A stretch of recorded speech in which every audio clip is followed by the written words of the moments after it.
اللہ اللہ حضرت عمر کا بیٹا مصر گیا، وہاں سے کمائی کر کے لایا، تجارت کرنے گیا، لاکھوں کا مال۔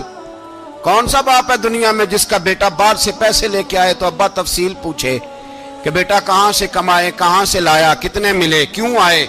کون سا باپ تفصیل پوچھتا ہے؟ ابا تو کہتا لا صحیح اور تعریفیں کرتا ہے، میرا بیٹا بڑی کمائی کرتا ہے۔ کبھی پوچھا ہے اس سے کہ ڈیوٹی صحیح دیتا ہے کہ نہیں؟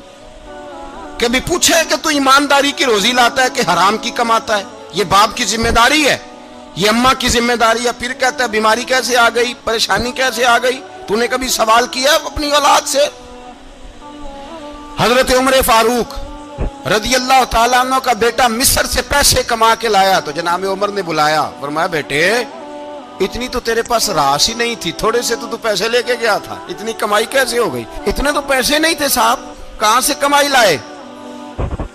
اس نے کہا ابا جی وہ جو میرے چچا ہے نا مصر کے گورنر، آپ کے دوست، انہوں نے میری مدد کی ہے۔ فرمایا جتنے لوگ گئے تھے سب کی ہے مدد اس نے؟ کہا نہیں صرف میری کی۔ فرمایا تیری کیوں کی؟ تیری کیوں کی؟ کہا حضور آپ کے دوست ہیں۔ فرمایا چپ کر، حضور انہوں نے مجھے اتنے پیسے دیے، میں نے کاروبار میں ڈالے تو نفع آیا تو میں ان کی رقم دے کے۔ فرمایا خاموش ہو جا، باقی جتنے لوگ گئے تھے سب کی مدد کی اس نے؟ کہا نہیں حضور صرف میری کی۔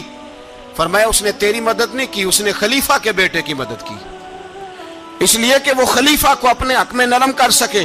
فرمایا آدھا مال تیرا ہے، آدھا مال غنیمت کا ہے، مال خزانہ کا ہے، مسلمانوں کا ہے، اس لیے کہ تو جو وہاں سے مال کما کے لایا ہے وہ اپنے باپ کے خلیفہ ہونے کی وجہ سے کما کے لایا ہے، لہذا رکھ ادھر۔ یہاں کہتے ہیں کدھر سے آیا، کیسے آیا، کون سا حساب دیں، کیا کریں؟ او بھائی حضرت عمر رضی اللہ تعالیٰ عنہ کا اپنی اولاد کے بارے میں یہ رنگ ہے۔ ایک جنگ سے نا خوشبو آئی، خوشبو بڑی مہنگی ہوتی تھی، عرب میں خوشبو آج بھی بڑی مہنگی ہے، وہ زیادہ استعمال کرتے ہیں۔ میری باتوں کی سمجھ آ رہی ہے میرے بھائیوں؟ بڑی مہنگی خوشبو تھی۔ جب وہ خوشبو آئی تو حضرت عمر نے کہا، گھر میں پہلے پہنچی حضرت عمر کے، چونکہ زیادہ عورتیں استعمال کرتی تھی گھر کے اندر خوشبو، مرد بھی لگاتے۔ حضرت عمر نے اپنی بیوی سے کہا، آپ کی زوجہ تو تھی وہ بڑی خوشبو کو پسند کرتی۔ حضرت عمر نے اپنی زوجہ سے کہا کہ خوشبو لاؤ، میں نے ایک عورت کی ڈیوٹی لگائی ہے، وہ خوشبو تول کے نا تو بھائیسا برابر صحابہ میں بانٹ دے گی۔ تو آپ کی زوجہ کہنے لگی کسی بی بی کی ڈیوٹی لگانے کی کیا ضرورت تھی، میں جو موجود تھی میں بانٹ دیتی ہوں تول کے بھائیسا برابر۔ آپ نے فرمایا نہیں تو رہنے دے، وہ فلانی بی بی بانٹے گی۔ کہا حضور میں نے بھی بانٹنی ہے، میرے پہ کچھ حق ہے؟ آپ نے فرمایا نہیں تو تفصیل نہ پوچھ، تو خوشبو دے دے، کوئی اور بانٹے گی۔ خاتون خانہ تھی نا، کہنے لگی نہیں مجھے بھی آج آپ کو بتانا ہی پڑے گا کہ کوئی جو بانٹ سکتی ہے تو میں کیوں نہیں بانٹ سکتی؟ زوجہ کہتی عمر نے بات کی تو میری چیخیں نکل گئی۔ حضرت عمر فرمانے لگے جب تو خوشبو بانٹے گی نا تیرے ہاتھوں کو بھی لگے گی، تیرے دوپٹوں کو بھی لگ جائے گی۔ اگر رب کریم نے مجھ سے سوال پوچھا کہ عمر خوشبو تو مسلمانوں کی تھی، تیری بیوی کے دوپٹے کو کیوں لگ گئی، تو میں اللہ کے حضور کیا جواب دوں گا؟ اگر اللہ نے یہ سوال کیا کہ تیری بیوی نے کیوں لگائی، وہ تو حصہ تھا مسلمانوں کا، تو نے تیری بیوی نے کیوں لگائی؟ تو فرمایا میں نہیں چاہتا کہ اللہ کے حضور مجھے اور تجھے باز پرس ہو، لہذا کسی اور کو بانٹنے دے۔ زوجہ روئی اور تڑپ کے کہنے لگی عمر مجھے لگتا ہے صبح قیامت بھی تیری بیوی ہونے کی وجہ سے اللہ مجھے جنت عطا فرما دے گا، تیری زوجہ ہونے کی برکت سے۔ بھائی یہ معیار رکھا، خدا کی قسم ایسا شخص تاریخ میں دوبارہ نہیں آیا۔ اتنا بڑا آدمی، اتنا بڑا شخص، اتنا بڑا آدمی، اور پھر رنگ یہ ہے کہ عمر 22 لاکھ مربع میل کا حکمران، 22 لاکھ، اور کھجور کے درخت کے نیچے مٹی کا ڈھیلا لے کے سو گئے ہیں، پرواہ کوئی نہیں، کوئی مسئلہ ہی نہیں۔ دو غلام ساتھ بیٹھے تو ایک روٹی حضرت عمر نے گھر سے منگوائی، تھوڑا سا سرکہ، تو غلام کہنے لگے ہم نے بھی کھانی ہے۔ فرمایا کوئی حرج نہیں، روٹی کو پیٹ بھر کے کھانا ضروری تو نہیں، 3 حصوں میں بانٹ لیتے۔ ایک آدمی آیا ہوا تھا مصر کا رہنے والا ملنے کے لیے، اس نے پوچھا عمر کدھر ہے؟ تو کہا وہ ادھر جاؤ مسجد میں بیٹھے ہوں گے. اور واپس آیا تو کہنے لگا وہاں تو 3 غلام بیٹھے ہیں, ایک روٹی بانٹ بانٹ کے کھا رہے ہیں, لگتا ہے کئی دنوں سے روٹی نہیں ملی. کہا 3 غلام تو کوئی نہیں, وہاں 2 ہی تھے, تیسرے تو امیر المومنین تھے. اس نے کہا نہیں نہیں 3 غلام ہیں, کپڑے بھی ایک طرح کے پہنے ہوئے ہیں, بلکہ 2 کے تو پھر صحیح ہیں, تیسرے کے تو زیادہ ماڑے ہیں. کپڑے بھی ایک طرح کے, کھانا پینا بھی ایک طرح کا, اور ان کا نشست برخاست بھی ایک طرح کی ہے, لہذا کوئی فرق نہیں. حضرت ابو ہریرہ کہتے ہیں میں لے کے آیا, اور جناب عمر کو جب میں نے کچی زمین میں تامت سمیٹ بیٹھے دیکھا تو میں رو پڑا. میں نے اس مصر سے آنے والے کو کہا تو اس کے جلوے دیکھ, اگر اس کی ذات میں اتنا حسن ہے تو محمد عربی کا مقام کیا ہوگا. یہ مقام غور ہے, مقام غور. 10 محرم کو لوگ دیگے پکائیں گے نا, نہیں پکانی ہے, کوئی بول دے نہیں, ہاں نہ نہیں کر دے, پروگرام بدلیا تو نہیں دی عید کی کہ وہی کام شروع ہوا ہے لاسٹ ٹائٹ ہونے والا. کیوں جی, پکنی ہے نا دیکھیں 10 محرم کو انشاءاللہ تعالی, ہم بھی پکائیں گے انشاءاللہ, یہاں بھی پروگرام ہوگا. تو 10 محرم کو جو دیگ پکنی ہے تو ایسا نہیں ہو سکتا کہ 1 محرم کو حضرت عمر کے نام کی بھی کوئی پک جائے. اگر امام حسن حسین کے نام کی دیگیں پکیں تو جو امام حسن حسین سے پیار کرنے والے ہیں, جو امام حسن حسین سے, ہم لوگوں نے بھی عجیب رٹا اپنایا ہے نا, ہم لوگ بات کا ایک پہلو دیکھتے ہیں دوسرا نہیں دیکھتے. حضرت امام حسن اور حسین کو بھی نبی پاک نے شہید کہا, اور جناب عمر کو بھی رسول اللہ نے خود شہید فرمایا. فرمایا شہید ہے, خود فرمایا اپنی زبان سے کہ یہ شہید ہے, خود میرا عمر شہید ہے. تو ان کے نام کی دیگ نہیں پکنی چاہیے, اس طرف نہیں ہماری توجہ ہونی چاہیے. اور اہل بیت نبو, یہ بات میں پہلے بھی کرتا ہوں, آج پھر کرنا ضروری سمجھتا ہوں. اہل بیت کا پیار, سن لو کان کھول کے, اہل بیت کا پیار اگر ہمیں کسی نے سکھایا ہے تو سیدنا عمر فاروق نے سکھایا ہے.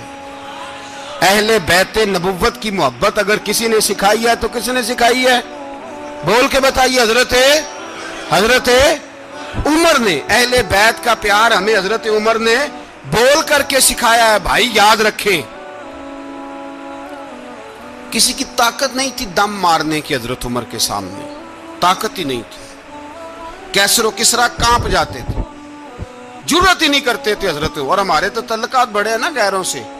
حضرت ابو موسیٰ اشعری رضی اللہ تعالیٰ عنہ فرماتے ہیں میرا منشی سائی تھا, وہ کاتب کہتے تھے وہ لوگ, میرا حساب کتاب عیسائی تھا.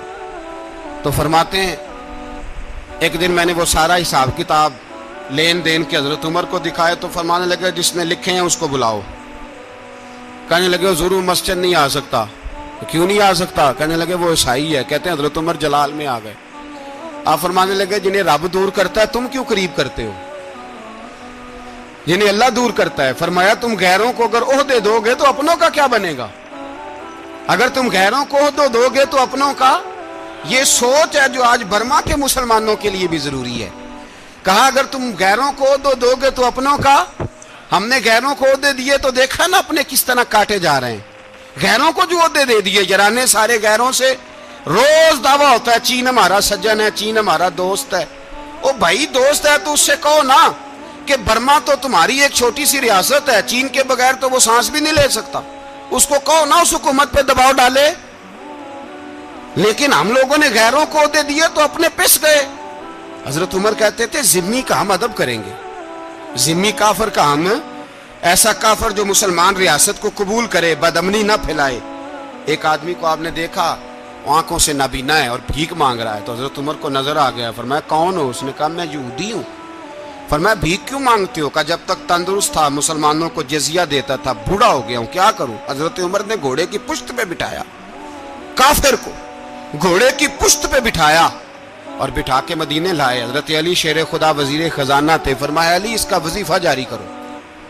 کہا یہ کون ہے؟ فرمایا یہ یہودی ہے لیکن یہ ہمیں جزیہ دیتا رہا, بوڑھا ہو گیا بیچارہ, بھیک مانگنے پہ مجبور ہے, ہماری حکومت کے اندر رہتا ہے, اس کا پورا وظیفہ جتنا خرچہ اتنا وظیفہ لگاؤ. حضرت علی کہتے ہیں میں وظیفہ لگا رہا تھا اور وہ میرے نبی کا کلمہ پڑھ رہا تھا, وہ رسول اللہ کا کلمہ پڑھ رہا تھا. یہ مزاج, یہ نہیں کہ کافر. حضرت عمر نے گورنروں کو خط لکھے تھے کہ زبردستی کسی کو مسلمان نہیں کرنا, جہاں ان کی عبادت گاہیں بنی ہو گرانی نہیں, کوئی مندر کوئی گرجا ضائع نہیں کرنا. اسلام سب کو جینے کا موقع دیتا ہے، پر بےایمانوں، ظالموں، بدذاتوں، تمہیں یہ کہتا ہے کہ ہم تمہیں جینے کا موقع دیتے، تم بھی مسلمانوں کو جینے کا موقع دو۔ یہ جہاں بستے ہیں، جہاں رہتے ہیں، انہیں وہاں جینے کا موقع دو، انہیں بھی اللہ اکبر کہنے کا موقع دو، انہیں بھی قرآن پڑھنے کا موقع دو، انہیں بھی رسول اللہ پر درود پڑھنے کا موقع دو۔ ہمارے ملک میں عیسائی اپنی مرضی سے کھلے عام تبلیغ کرتے ہیں، یہاں تو چینل چلائے ہیں عیسائیوں نے۔ کسی مذہبی جماعت نے کبھی جلوس نکالا ہے کہ عیسائیوں کا چینل بند کرو؟ بولے نکلا ہے کہ نہیں نکلا؟ کتنے ظلم کی بات ہے۔ ہم جب غیر کو اتنا تحفظ دیتے ہیں، اتنا تحفظ دیتے ہیں، ہم نے دیکھا ہے، مجھے بیسیوں لوگوں نے عید پہ ٹیلی فون کیے کہ عیسائیوں کو قربانی کا گوشت دے لیں، مجبور ہیں جی، دروازے پہ آ گئے ہیں، ہمارے کام کاج کرتے ہیں۔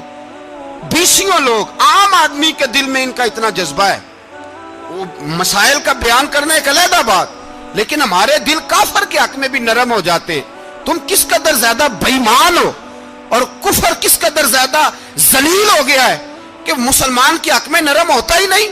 اور اس سے بڑے ذلیل وہ ہیں جو ان ذلیلوں کے سپورٹر ہیں، وہ کسی عرب ملک کے حکمران ہو یا کسی اور جگہ کے، وہ بڑے ذلیل ہیں جو ان ذلیلوں کے سپورٹر ہیں، جو برما کی بچیوں کے قتل پر اپنی حکومتیں چمکا رہے ہیں، انہیں شرم نہیں آتی۔ اس قدر مسلمان تڑپا ہے، لیکن ان بے غیرتوں کو ذرا ہوش نہیں آئی، اور یہ ان کے کماش، ان کے دلال جو ہر جگہ ان کی سپورٹ کر کے اپنی حکومتیں قائم کرتے ہیں، بے ایمانوں کو پتہ نہیں کہ کب ان پر اللہ کا عذاب اترے گا اور کس طرح ان کے پرخشے اڑیں گے۔ تمہیں اپنی ذلت اور رسوائی نظر نہیں آ رہی کہ زمین کس طرح تمہارے لیے تنگ ہو گئی ہے؟ اس سے زیادہ اور تمہاری رسوائی کیا ہوگی؟ ڈرو اللہ سے، اور یہ تو دنیا کا عذاب ہے۔ ان بطش ربک لشدید، میرا رب کہتا ہے قیامت تو قائم ہونے دے، اتنا سخت تیرے رب کی پکڑ ہے، اتنی کسی دوسرے کی ہو سکتی؟ یاد رکھیں اور تھوڑا احتیاط کریں ہم سب۔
اللہ.